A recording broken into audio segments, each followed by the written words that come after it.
रानी केतकी की कहानी का नाम अन्ना।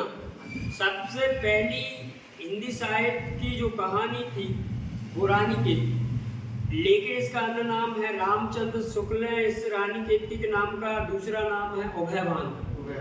ये याद होना चाहिए, क्या कंपटीशन का क्वेश्चन, कंपटीशन में आता है। उभयभान चरित्र, कौन सा चरित्र?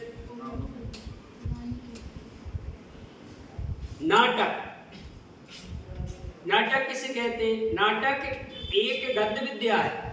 कौन सी विद्या? नाटक आपने देखा है, आज नाटक हम टीवी पे ज्यादा देख रहे हैं, लेकिन नाटक एक ऐसी गद्य विद्या है जिसको किसी मंच पर पात्र और पात्रिकाओं द्वारा मंचित किया जाता है, उसे विद्या को नाटक कहते हैं। इसमें ये दृश्य और श्रव्य दोनों ही काव्य के रूप है नाटक। इसे देखकर आनंद भी लिया जाता है। नाटक के 6 तत्व होते हैं इसमें। नंबर 1 कथा वस्तु, कथा होगी कोई, कथा में तो संवाद होगा, 4 पात्र चरित्र चित्रण होंगे, और देश काल वातावरण होगा, और भाषा शैली, और उसका एक उद्देश्य होता है। तो नाटक के तत्व, कहानी के तत्व, उपन्यास के तत्व सेम होते हैं। अपन ने कई नाटक के तत्व लिखिए, क्या लिखिए?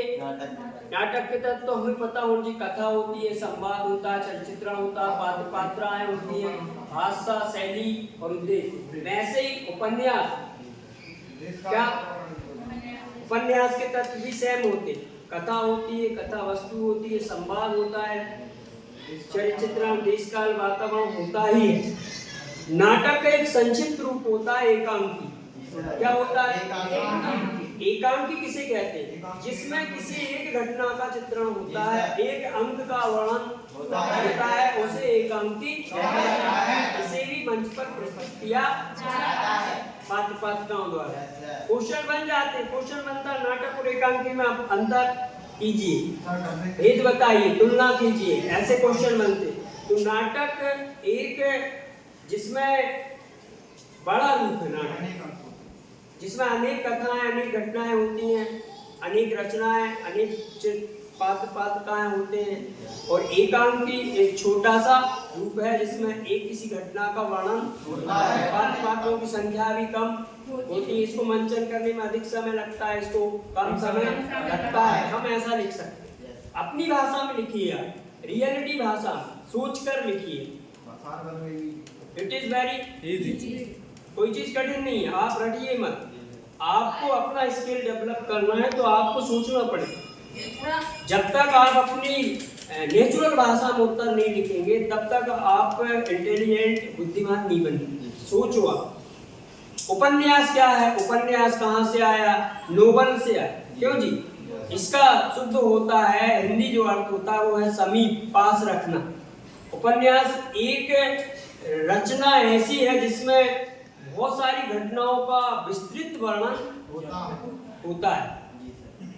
उपन्यास एक बगीचे के समान, काय के समान, जिसमें बहुत सारे पेड़ पौधे, गमले, फूल खिले होते हैं। वैसे ही उपन्यास में भी अनेक घटनाओं के अंदर घटनाओं विस्तारित, उसके आसपास की घटनाओं का चित्रण, वर्णन किया समझ में आई?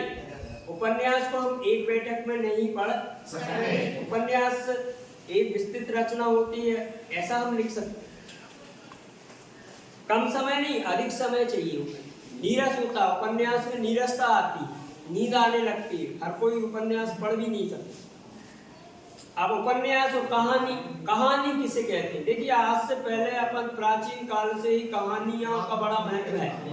कहानी जो कही गई बात काल्पनिक भी हो सकती है, और वो किसी वास्तविकता के आसपास भी कही गई बात ही कहानी होती। आज से पहले जो कहानियों का इतिहास रहा है, पहले हमें दादा दादी, नाना नानी की कहानियां आप सुनाते थे, लेकिन अब सब चीज गायब हो गया। आप जितनी अच्छी से कहानी, उनका कहानी का एक मैसेज छुपा हुआ होता। पहले जो मनोरंजन का मुख्य साधन था वो कहानी। जब हम नाना नानी के यहाँ जाते थे तो फिर रोटी खा के, भोजन करके बढ़िया नाना नानी फिर सुनाते थे, बेटा एक था राजा, फिर एक रानी थी, फिर एक ग्वाला था। तो उसका कोई मैसेज होता था। पंचतंत्र की कहानी अपन ने पढ़ी है, विष्णु दत्त शर्मा जी की लिखी हुई रचना है, देखिए पंचतंत्र की, मैंने पढ़ा है, आपको भी पढ़ना चाहिए।